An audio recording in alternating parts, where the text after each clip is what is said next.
Hi friends, welcome to our channel. நம்ம இன்னைக்கு இந்த puff sleeve ஓட ஸ்டிச்சிங் தான் பார்க்க போறோம்.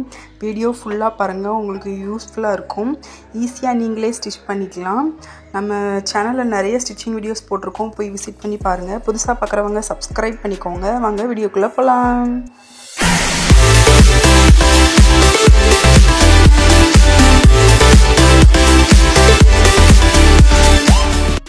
ஃபர்ஸ்ட் வந்து நம்ம ஸ்லீவ் கட் பண்ணிக்கலாம். நான் 3/4 ஸ்லீவ் தான் வைக்க போறேன். அதனால எனக்கு லெந்த் வந்து 11.5 இன்ச் நான் எடுத்துர்க்கேன். பாருங்க 11.5 இன்ச் மார்க் பண்ணி அளவு வந்து ஸ்டிச்சிங்காக ஒரு 1/2 இன்ச் விட்டுருக்கேன். கீழ வந்து 3 இன்ச் மைனஸ் பண்ணி வைங்க, கரெக்ட்டா இருக்கும்.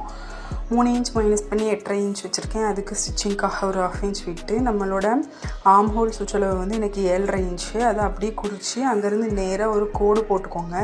இந்த மாதிரி ஸ்லீவ் கட் பண்ணும்போது உங்களுக்கு பெர்ஃபெக்ட்டா இருக்கும். அப்புறம் கீழ இருந்து ஒரு 1.5 இன்ச் வந்து நம்ம மேலே வைக்கணும். அதே மாதிரி மேலேருந்து கீழே ஒரு 1.5 இன்ச். அப்போ நம்ம இந்த கோட்டுக்கும் சென்டர் மார்க் பண்ணி அதுலேருந்து இதில் ஒரு வளைவு போடுங்க.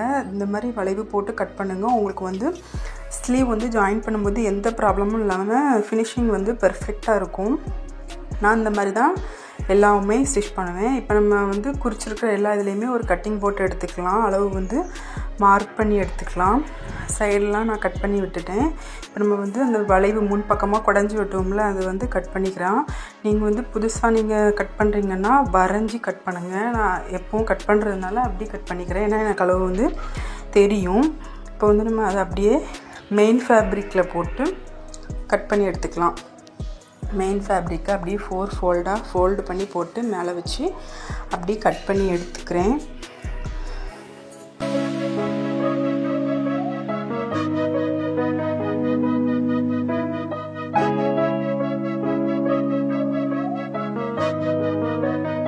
நம்ம அந்த பஃப் ஸ்லீவுக்கு தேவையான அளவு வந்து குறிச்சிக்கலாம். கீழேருந்து 4 இன்ச் வச்சுருக்கேன். சைட்லேருந்து 3 இன்ச், நம்ம சென்டர்லேருந்து 3 இன்ச் மார்க் பண்ணி அதிலேருந்து நேராக கோடு போட்டுக்கோங்க. இந்த இதில் தான் நம்ம பஃப் வந்து வைக்க போகிறோம்.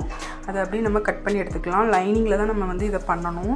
இதை பண்ணதுக்கப்புறமா நம்ம வந்து இப்போது ரெண்டு இதையுமே மெயின் பீஸையும் லைனிங் பீஸையும் இப்போ நம்ம வந்து ஜாயின் பண்ணி எடுக்க போகிறோம். ரெண்டு இதையும் கீழே நம்ம எப்போவுமே ஃபினிஷ் பண்ணுவோம்ல, அந்த மாதிரி ஃபினிஷ் பண்ணுறதுக்கு ஒரு 1/2 இன்ச் நீங்கள் விட்டுருப்பீங்க தையலுக்கு. அதை அப்படியே ஸ்டிச் பண்ணி எடுத்துக்கோங்க. அதுக்கப்புறமா நம்ம அந்த பஃப் வைக்கிறதுக்கு கட் பண்ணி வச்சுருக்கோம்ல, அந்த பஃப் வைக்கிறது கட் பண்ணியிருக்கிற இடத்துலையும் நம்ம 1/2 இன்ச் இல்லை 1/4 இன்ச் அளவுக்கு ஸ்டிச் பண்ணி எடுத்துக்கலாம். ஸ்டிச் பண்ணி நம்ம எப்பவும் போல தான் நம்ம அடித்து திருப்புற மாதிரி இதை உள்ளே விட்டு எடுத்து எட்ஜில் வந்து ஒரு ஸ்டிச் பண்ணி ஸ்லீவ் வந்து ஃபினிஷ் பண்ணி வச்சுக்கோங்க.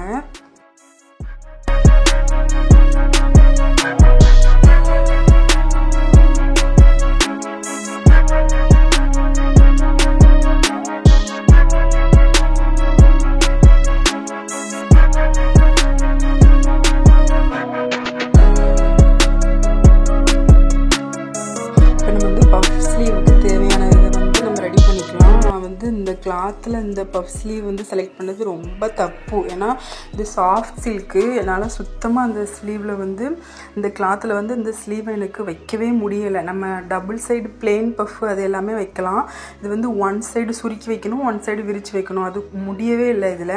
அதனால நான் வந்து அது கொஞ்சம் ரஃப்பாக இருந்தால் தான் வைக்க முடியுங்கிறதுக்காக கேன்வாஷ் வந்து யூஸ் பண்ணியிருக்கேன். நீங்கள் இந்த மாதிரி சாஃப்டான கிளாத்தில் உங்களுக்கு பஃப்ஸில் இந்த மாதிரி டிசைன் கேட்டாங்கன்னா நீங்கள் கேன்வாஷ் யூஸ் பண்ணி பண்ணுங்கள். அப்போ தான் உங்களுக்கு வந்து இந்த பஃப் வந்து கரெக்டாக வரும். நீங்கள் மற்ற கொஞ்சம் ரஃப்பாக இருக்க கிளாத்துலலாம் இந்த மாதிரி பஃப் வந்து நம்மளுக்கு எதுவுமே யூஸ் பண்ண வேணாம், வச்சிடலாம். ஆனால் இந்த மாதிரி சாஃப்ட் சில்க்கு இந்த மாதிரி கிளாத்துக்கு வந்து நார்மல் பஃப்லாம் வைக்கலாம். நார்மல் பஃப்பு, பிளெயின் பஃப்பு இதெல்லாம் வைக்கலாம். ஆனால் இது வைக்கிறதுக்கு ரொம்ப கஷ்டமாக இருந்தது. அதனால் கேன்வாஷ் வந்து வச்சு அட்டாச் பண்ணிக்கோங்க. இப்போ நம்ம வந்து சென்டரை மார்க் பண்ணி எடுத்துக்கிறோம். அந்த நம்ம வச்சுருக்கோம்ல, அதுக்கு வந்து சென்டர் வந்து மார்க் பண்ணி எடுத்துக்கலாம். ரெண்டு சைடும் சென்டர் மார்க் பண்ணி எடுத்துக்கோங்க. சென்டர் மார்க் பண்ணதுக்கப்புறமா இப்போ பஃப்புக்கான அளவு வந்து நம்ம குறிச்சிக்கலாம். நான் வந்து பஃப்புக்கு வந்து ஒரு 2 இன்ச் வச்சுருக்கேன்.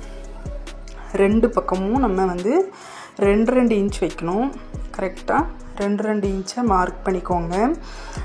சென்டர்லேருந்து குறிச்சிக்கோங்க. அப்போ தான் உங்களுக்கு வந்து அளவு வந்து கரெக்டாக வரும்.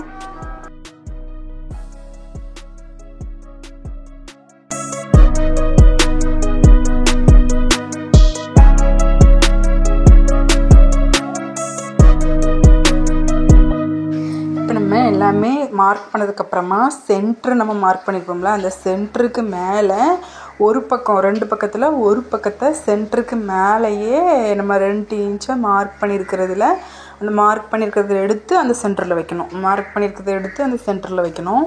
இந்த மாதிரி சென்டரில் மேலே வைங்க, கேப் இல்லாமல் மேலே வைங்க. மேலே வச்சு ஸ்டிச் பண்ணிக்கலாம். ஸ்டிச் பண்ணிவிட்டு இன்னொரு பக்கமும் அதே மாதிரி சென்டரில் மடித்து வச்சு இன்னொரு மார்க்கிங்கை அதே மாதிரி மேலே மடித்து வச்சு மேலே மடித்து வைக்கணும். அதாவது இது வந்து ஒரு பக்கம் மட்டும்தான் மேலே மடித்து வைக்கணும். இந்த மாதிரி மேலே மடித்து வச்சு ஸ்டிச் பண்ணி எடுத்துக்கோங்க.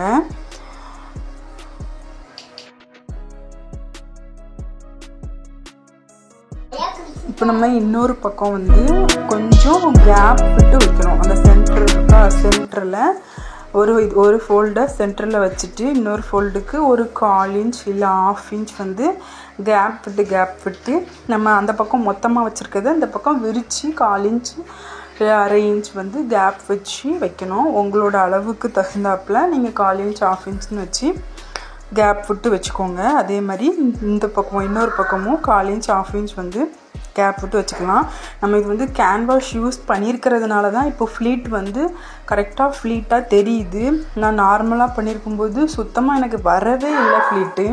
இப்போ நம்ம வந்து ப்ளவுஸில் ஸ்லீவில் வந்து நம்ம கட் பண்ணியிருப்போம். அந்த கிளாத்தை வச்சு அளவு வந்து நம்ம குறிச்சிக்கலாம். எவ்வளோ வந்து நம்மளுக்கு எந்த இடத்துல நம்மளுக்கு ஸ்டிச்சிங் வந்து தேவை அப்படிங்கிறத நம்ம அந்த கட் பண்ண பீஸை வச்சு நம்ம இப்போ ஸ்டிச் பண்ணியிருக்கிறதுக்கு மேலே வச்சு குறித்து எடுத்துக்கோங்க. இப்போ நம்ம ஸ்லீவை அப்படியே அதுக்கு மேலே வச்சு ஸ்டிச் பண்ணிக்கலாம். கரெக்டாக சென்டரில் வச்சு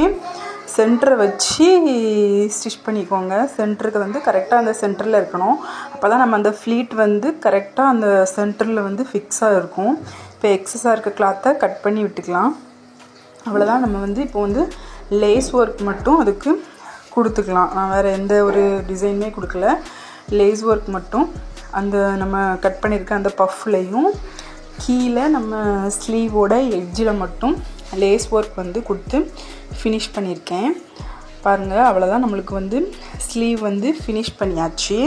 சென்டரில் ஒரு சின்ன ஸ்டோன் மட்டும் கொடுத்து ஸ்லீவ் வந்து ஃபினிஷ் பண்ணியிருக்கோம். இந்த டிசைன் உங்களுக்கு பிடிச்சிருந்துச்சுன்னா கமெண்ட் பண்ணுங்கள். நம்ம சேனலில் இதேமாதிரி நிறைய டிசைன்